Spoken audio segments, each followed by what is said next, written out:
اس حوالے سے کیا کہتے ہیں؟ تنویر، پہلی بات تو یہ ہے کہ یہ بات سمجھنی چاہیے کہ یہ بڑا امپورٹنٹ ایئر ہے، بڑا سگنیفیکنٹ ایئر ہے، کیونکہ تین ممالک جو ایک دوسرے سے ڈائریکٹلی یا انڈائریکٹلی کنیکٹڈ ہیں، ان میں عام انتخاب ہوتے. سب سے پہلے عام انتخاب ہوتے ہیں پاکستان میں. نتائج جو تھے وہ پولنگ اسٹیشن پولنگ تک تو وہ کافی متوقع تھے، بعد میں غیر متوقع ہو گئے. فارم 47 فارم 45 کی کنٹروورسی آپ کے سامنے ہے. پھر انڈیا میں انتخابات ہوئے مئی کے مہینے میں اور جون کے مہینے میں، تو رزلٹ آپ کے سامنے آیا. اور اب نومبر میں یہاں پہ یو ایس اے میں انتخابات ہوئے. تو یہ تین ممالک ایسے ہیں جو کہ میں نے بات کی ہے کہ ان کے اندر انتخابات ہوئے ہیں اور رجیم چینج ہوا ہے، نئی گورنمنٹ آئی ہے. پاکستان میں چلے آؤٹ گوئنگ گورنمنٹ ہی آ گئی، کسی طریقے سے اقتدار کر کے تنازع جڑے میں.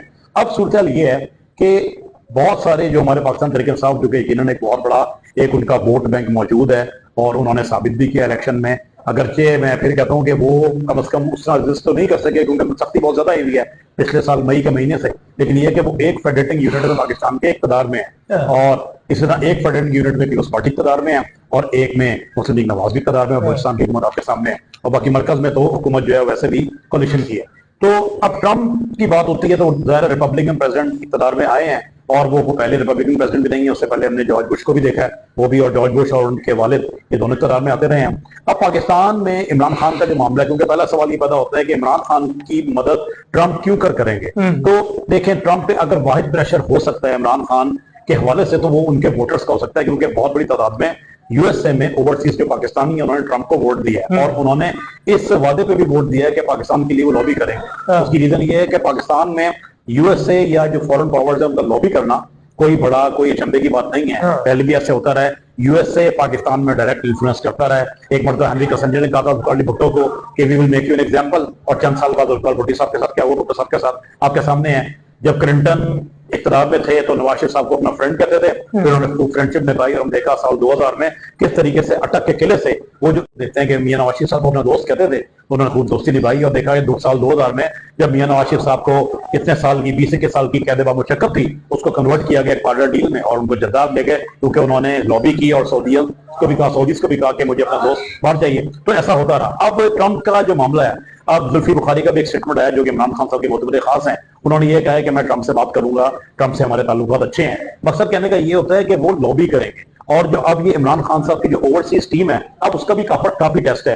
شہباز گل صاحب چلیں وہ تو اتنا بڑا قد نہیں رکھتے، اگرچہ وہ ان کے ویلاگس کے تک تو وہ قد کاٹا، لیکن زلفی بخاری ہو گئے، انجل مسرت ہو گئے، یہ وہ لوگ ہیں جو کہ اپنے اثاثے بھی رکھتے ہیں، اپنی لابی بھی رکھتے ہیں، اور اس کا ایک قد کاٹن کا قصر و رسوخ ہے جو کہ وہاں پہ وہ استعمال کر سکتے ہیں. تو ٹرمپ اگر عمران خان کی مدد کو آئے تو وہ یہی بات ہوگی کہ وہاں پہ ان کو ووٹر کا پریشر ہوگا، اور یہ کوئی نئی بات نہیں ہوگی. میں پہلے بتا دوں کہ عمران خان کی سزا جو ہے وہ عافیہ صدیقی والی سزا نہیں ہے. عمران خان صاحب پاکستانی قوانین کے تحت پاکستان کی جیل میں ہے، اور پاکستان کی یہ تاریخ ہے کہ این آر او کے تحت کئی مرتبہ سزائیں معاف ہوئی ہیں.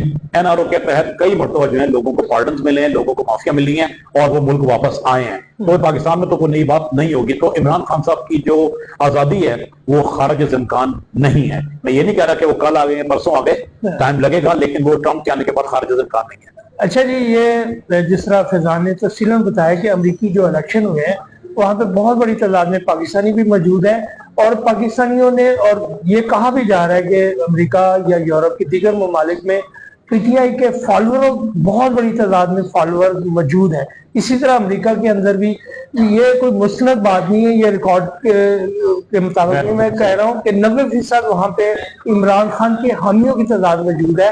میں بھی یہ کمی پیشی کے ساتھ کوئی فگر میں فرق بھی ہو، کانگریس پہ قرارداد بھی ہو سکی ہے، ان کے سینیٹرز نے بھی، اور اقوام متحدہ نے یہاں پہ انسانی حقوق کی پامالی پہ بھی خطوط لکھے ہوئے. لہٰذا یہ ساری چیزیں مل کے جب یہ دیکھتی ہیں کہ پاکستان کے اندر امریکی الیکشن میں جو پاکستانیوں نے ٹرمپ کو ووٹ ڈالا، تو وہ امریکی جو پولیٹیکل پارٹیز ہیں وہ پاکستان کی طرح نہیں ہے کہ ووٹر سے ایک دفعہ وعدہ کیا اور الیکشن جیتنے کے بعد وہ اس کو نظر انداز کر دیتے ہیں. نہیں، وہاں پہ منشور پہ الیکشن لڑا جاتا ہے. وہاں پہ جو وعدے کیے جاتے ہیں اسی وعدوں کے مطابق کامیابی کے بعد پھر اس پہ عمل درآمد کیا جاتا ہے. تو اسی لیے یہ کہا جا رہا ہے کہ جب امریکہ میں الیکشن ہوئے تو لوگوں نے، مسلم ووٹر نے، پاکستانی ووٹر نے، صرف پاکستانی نہیں ہے، پاکستان سے باہر بھی جو مسلم ووٹر ہیں انہوں نے بھی عمران خان، کہا جا رہا ہے کہ عمران خان کو